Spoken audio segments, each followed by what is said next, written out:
Sir. KS Prasad గారు, మీరు ఎక్కడికో వెళ్తా ఉన్నట్టున్నారు. దయచేసి పక్కన ఆగండి. మీరు వైసీపీకి చాలా అవసరం. అలా ప్రయాణం చేస్తా మీరు తెలంగాణలో ఉన్నారు కాబట్టి సరిపోయింది. అదే మా ఆంధ్రప్రదేశ్లో అయితే అది క్రైమ్. ఎక్కడైనా క్రైమే కానీ ఆంధ్రప్రదేశ్లో ఇంకా పెద్ద క్రైమ్. దయచేసి పక్కన ఆగండి. మీ క్షేమం మాకు బాగా అవసరం. వైఎస్ఆర్సీకి మీలాంటి సలహాదారులు ఇంకా బాగా అవసరం కాబట్టి దయచేసి పక్కన ఆగండి. పక్కన ఆగి మాట్లాడండి దయచేసి. మీరు బాగుండాలి.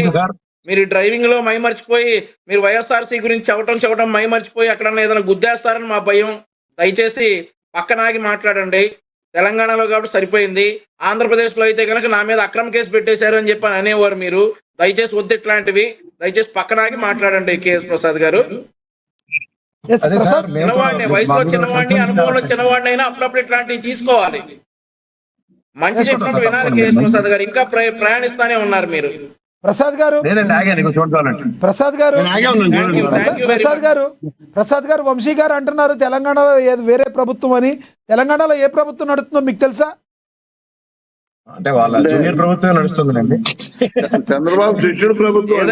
ఆంధ్రప్రదేశ్ లో అయితే మళ్ళీ మేము కేసు పెడితే అక్రమ కేసు అంటారు కదా. కేఎస్ ప్రసాద్ గారు నిర్లక్ష్యంగా వాహనం నడుపుతున్నారు. తప్పు అని మేము కేసు పెడితే ఆయన తీసుకున్నారు. మీరు చెప్పాక ఆగారు. వంశీ గారు మీరు చెప్పాక ఆగారు. ఎస్ ప్రసాద్ గారు ఇప్పుడు చెప్పండి. ప్రసాద్ గారు కంటిన్యూ. ప్రసాద్ గారు అదేనండి, నాకు వంశీ గారికి నా మీద ఉన్న కన్సర్న్ కి చాలా థ్యాంక్స్. ఆయన చెప్పినట్టు నేను వైఎస్ఆర్సీపీకి సలహాదారుని కాదు, వైఎస్ఆర్సీపీ స్పోక్స్ పర్సన్ కూడా కాదు. అది అదేనండి, అదే చెప్తున్నాం కదా. ఇప్పుడు మీరు కేసులు పెట్టరు, దాని గురించి మాట్లాడుతున్నాం. ఇందులో వైఎస్ఆర్సీపీ తరఫున అనేది మీకు ఒక ఆత్మ సంతృప్తి ఉంటుంది. దాని గురించి మాట్లాడుతా కూడా మీరు చట్టాన్ని ఉల్లంఘించి మాట్లాడుతున్నారు. ఏమో సార్, మా దగ్గర చేత్తో ఫోన్ పట్టుకొని ఒక చేత్తో కారు నడుపుతా మాట్లాడటం ఎంత ప్రమాదం. మీకేమన్నా అయితే వైఎస్ఆర్సీ ఏమైపోవాలి? మీ అంత మంచి అనలిస్ట్ వాళ్ళు ఎక్కడ తెచ్చుకోగలరు? పర్లేదండి సార్, అందకలేని బాధ కత్తిపేటకి ఎందుకని. రాష్ట్రానికి కదా నష్టం, రాష్ట్రానికి నష్టం గారు. మళ్ళీ మీరు ప్రొడిక్షన్ చెప్పాలి. జగన్మోహన్ రెడ్డి గారు ప్రమాణ స్వీకారం ఇప్పుడు అవన్నీ ఎవరు చెప్తారు? మీకేమన్నా అయితే అది మా బాధ. ఇంకోటి సార్, నేను హ్యాండిల్ కూడా ఫిక్స్ చేసి ఉంది. ఈ ఫిక్స్ చేసిన దానికి మాట్లాడుతున్నారు సార్. నేను హ్యాపీ మాట్లాడుతాను కదా. లైవ్ లో మీకు కన్సర్న్ ఉందన్నప్పుడు నేను కూడా ప్రికాషన్స్ ఉన్నాయి లేదు చెప్పాలి కదా. నేను ప్రసాద్ గారు మాట్లాడండి, మీరు మాట్లాడినారు. ఇప్పుడు నేను అంటుంది ఏంటంటే, ఈ అంబటి రాంబాబు గారి కేసులు ఇవి ఎన్ని కేసులు ఉన్నాయో, ఏం కేసులు ఉన్నాయో వంశీ గారు అవదాన తర్వాత ఏదో డైలీ సీరియల్ లో రివీల్ చేస్తేనే కానీ మాకు తెలిసే పరిస్థితి లేదు. ఆయన అంటే మేము తెలంగాణలో ఉన్నాం, మేము క్రానికల్ ఆర్డర్ లో లా కేసెస్ ఏమేమి ఉన్నాయో అన్ని చూసుకుంటే ఈ 56కి సంబంధించిన పీటీ వారెంట్లు మేము ఫాలో అవ్వగలిగాం. కానీ ఈ సర్ప్రైజింగ్ ఎలిమెంట్ 2023ది ఆ పెద్ద పండుగ సందర్భంగా గాది వెంకటేశ్వరరావు గారి కేసు మేము ఫాలో అవ్వలేకపోయాం. ఇవాళ ఇప్పుడు ఇంకోటి ఏదో సస్పెన్స్ క్రైమ్ థ్రిల్లర్ లాగా మర్డర్ అటెంప్ట్ కేసు కూడా వాడు చెప్తున్నారు. ఆయన అది ఏ సంవత్సరం ఏదో కూడా దాని పూర్వపరాలు మేము వెతకాలి. మేము కూడా ఇక్కడ ఆస్ కవిత్వం చెప్పినట్టు కొన్ని చెప్పలేము మేము కూడా. సో ఎందుకంటే ఆస్ కవిత్వం చెప్పినంత ఈజీగా వాళ్ళ మీద కేసులు పెట్టగలిగే సామర్థ్యం ప్రభుత్వానికి ఉన్నప్పుడు చెప్పిన సిచ్యువేషన్స్ ఎట్లా డిమాండ్ చేస్తాయి అన్న దాని మీద ఈ ప్రభుత్వం తన పనితీరుని తాను ప్రక్షాళించుకునే దగ్గర లా అండ్ ఆర్డర్ విషయంలో నిజంగా తీవ్ర ఆక్షేపణీయమైన అంబటి రాంబాబు గారి మాటకి ఆయన సారీ చెప్పినా, ఆ పదాన్ని విరమించుకున్న కేసు చట్టం దాని పని అది చేసింది వంశీ గారు చెప్పినట్టు. But in the same scenario ఒక గ్రంథాలయ కమిటీ చైర్మన్ గారు కానీ, ఒక స్థానిక ఎమ్మెల్యే గారు కానీ అదే విధమైన పరిభాషని మాట్లాడినప్పుడు ఏమని మనం దాని మీద ప్రతిస్పందించాలి? అప్పుడు చట్టం ఏమైంది అన్నది నేను కూడా ప్రశ్నించవలసి. కానీ అన్ఫార్చునేట్లీ ఆడపిల్లలు కాబట్టి ఒక డిఫరెంట్ చట్టం ఏమైనా వర్తిస్తుందో నాకైతే అర్థం కాలేదు. What ever it may be, end of the day ఈ లీగల్ కాన్సిక్వెన్సెస్ ఎవరు అతిథులు కాదు, ఎవరైనా సరే దాన్ని ఫేస్ చేయవలసి. ప్రసాద్ గారు ఇంకొక మాట కూడా అడగాలి. ప్రసాద్ గారు ఇంకోటి కూడా అడగాలి మిమ్మల్ని. నిన్న అసెంబ్లీకి రావడం జరిగింది. జగన్మోహన్ రెడ్డి గారు గవర్నర్ గారు ప్రసంగం స్టార్ట్ అయిన తర్వాత వాళ్ళ ఎమ్మెల్యేలు అందరూ కూడా మరి కొంత అసహనాన్ని వ్యక్తం చేయడం జరిగింది. 11 నిమిషాలు వీడారు అసెంబ్లీని. అయితే ఆ తర్వాత ఎన్డీఏ సభాపక్షంలో మాట్లాడిన తర్వాత ఉప ముఖ్యమంత్రి పవన్ కళ్యాణ్ గారు, చంద్రబాబు గారు మాట్లాడిన తర్వాత పవన్ కళ్యాణ్ గారు అయితే మాట్లాడారు. ఏమన్నారంటే, ఈ కులాల మతాల మధ్య చిచ్చు పెడితే ప్రయత్నం చేస్తుంది, మనం విడిపోయే ప్రయత్నం, విడగొట్టాలని ప్రయత్నం చేస్తుంది వైసీపీ, చాలా దారుణంగా ఉన్నారని మాట్లాడారు. ఏమంటారు మీరు?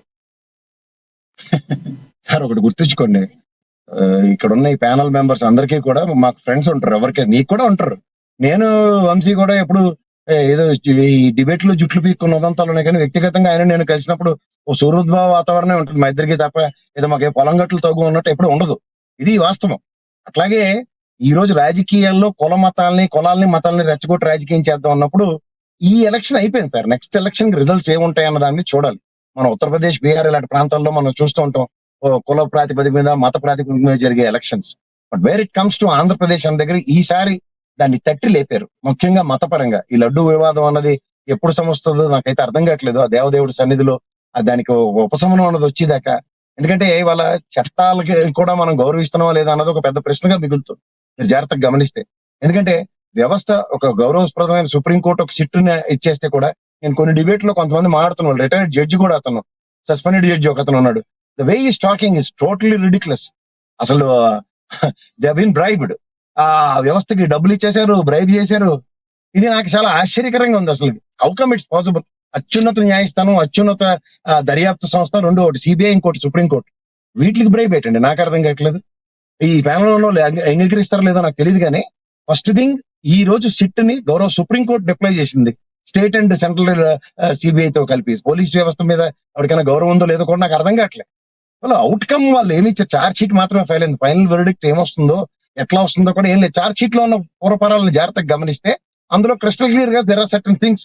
ఇనిషియల్ గా ఏదైతే బ్లేమ్ చేయబడిందో దానికి సంబంధించిన అంశాల్లో ఒక నిజంగా అందరికీ శాంతన కలిగింది.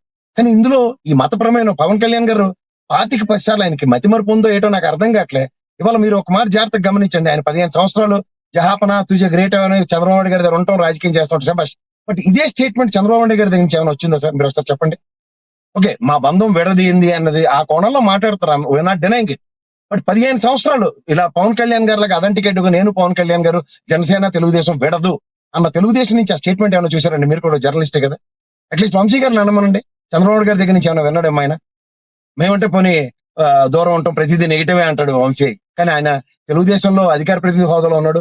ఏ రోజైనా ఒక అధికారికంగా ఏదో వంశీ గారు మాట్లాడతారు మమ్మల్ని ఎవరు విడదీయలే రిలేటివ్ కానీ చంద్రబాబు నాయుడు గారి దగ్గర నుంచి అదే పవన్ కళ్యాణ్ గారు ఒక పార్టీ అధ్యక్షుడు. అంటే ఏమంటారు మీరు? కాదు సార్, అంటే ఏమంటారు మీరు? రానున్న రోజుల్లో తనకు ఫేవర్ గా మార్చుకునేందుకు అదుగో నేను ఆ రోజు నుంచి కూడా కలిసి ఉందాం అన్నాను, కానీ నా మాట వినలేదని ఎప్పటికైనా టీడీపీ జనసేన విడిపోయినప్పుడు పవన్ కళ్యాణ్ అడ్వాంటేజ్ తీసుకుంటా అలా మాట్లాడారు అంటారా మీరు? ఇందులో అవన్నీ నేను అంత పెద్ద మాటలు మాడను, కానీ నేను అంటుంది 2 చేతులు కలిస్తేనే కానీ సౌండ్ గా రాదు కదా సార్. ఇప్పుడు 15 సంవత్సరాల కమిట్మెంట్ పవన్ కళ్యాణ్ గారు ఇస్తున్నప్పుడు కమిట్మెంట్ తీసుకున్నాం మేము కూడా, అంచేత సేమ్ లైన్స్ మేము ఫాలో అవుతున్నాం అన్నది ఎప్పుడైనా మీరు చంద్రబాబు గారి దగ్గర నుంచి విన్నారా? నాకు దీనికి ఆన్సర్ చెప్పండి first. There are so many strangers. ఇప్పుడు చాలా సార్లు పవన్ కళ్యాణ్ గారు దీన్ని రిట్రియేట్ చేశారు, కానీ ఒక్క సందర్భం అయినా చంద్రబాబు గారు మాడారా? ఇది చెప్పండి నాకు ఒకసారి. ప్రపోజల్ పెట్టిందే చంద్రబాబు గారు, పదే పదే చెప్పుకోవాల్సిన అవసరం ఏముంటది టీడీపీకి? ప్రపోజల్ పెట్టారు, నాట్ డినైయింగ్ ఇట్. బట్ 15 సంవత్సరాల కాంటాక్ట్ అనేది నేను ఎప్పుడు వినలేదు. ఎందుకు ఉంటుంది సార్? అనుసంధానంగా కలిసి వెళ్తారు. కాంట్రాక్టులు పెట్టుకోవడానికి ఇదేమైనా బిజినెస్? అది నేను అంటలేదు సార్. అది అవన్నీ మాడుతుంది పవన్ కళ్యాణ్ గారు కదా. మీరు నేను ఎంతకని సమర్థిద్దామన్నా అట్నుంచి ఒక సౌండ్ రావట్లే కదా. మీరైతే పర్సనల్ గా ఏమంటారు? 15 సంవత్సరాల పాటు కూటమి కలిసి ఉండే అవకాశం ఉందంటారా? నేను 2 విషయాలు చెప్పగలను సార్. ఎట్టి పరిస్థితుల్లో చంద్రబాబు నాయుడు గారికి పవన్ కళ్యాణ్ అవసరం ఉందో లేదో అన్నది ఇప్పుడున్న పరిస్థితుల్లో చూస్తే అవసరం లేదని చెప్తాను. అది బీజేపీ. ఎందుకంటే ఇది ఇండిపెండెంట్ పార్టీ, ఆయన 40 సంవత్సరాల పైచిలకు లెగసీ ఉన్న పార్టీకి వీళ్ళ అవసరం వాళ్ళకి ఉంటుందా, వాళ్ళ అవసరం వీళ్ళకి ఉంటుందా అనేది క్రిస్టల్ క్లియర్ గా తెలుస్తుంది. ఖచ్చితంగా చంద్రబాబు గారి అవసరం పవన్ కళ్యాణ్ గారికి ఉంది తప్ప పవన్ కళ్యాణ్ గారి అవసరం ఏమాత్రం తెలుగుదేశానికి లేదు. అంచేత ఏంటంటే అతనికి ఇండిపెండెంట్ గా నిలబడి గెలవలేడు కాబట్టి ఈ జస్ట్ లైక్ పారాసైట్ తెలుగుదేశం మీద ఆధారపడి ఉన్నాడు కాబట్టి ఆ విధంగా స్టేట్మెంట్ చేస్తున్నారు. కానీ తెలుగుదేశం ఇప్పుడు జనసేన మీద ఆధారపడి లేదు. ఆఖరికి వాళ్ళకి వ్యక్తులు కొరతున్నప్పుడు కూడా 13 మంది ఎమ్మెల్యేలు ఇచ్చి మరీ గెలిపించుకుంది తెలుగుదేశం. ఇది గమనించండి. తర్వాత ఒక ఆవిర్భావ సభలో అథెంటికేట్ గా అన్నదమ్ములు ఇద్దరు మాట్లాడిన తర్వాత దాన్ని కనీసం రిపీట్ చేయడానికి కూడా భయపడుతున్న పవన్ కళ్యాణ్. సో ఫ్యూచర్ లో ఎప్పటికైనా లాస్ పోయేది జనసేన తప్పితే టీడీపీకి ఎటువంటి లాస్ ఉండదంటారు సార్? అది ఒక నిండు కొండ, ఎన్నో సంవత్సరాలు 4 దశాబ్దాల పైచీలు కొన్న పార్టీకి ఎక్కడ వస్తుంది సార్ డ్యామేజ్? ఎస్, వాళ్ళ క్షేత్రస్థాయిలో నిర్మాణం ఉంది.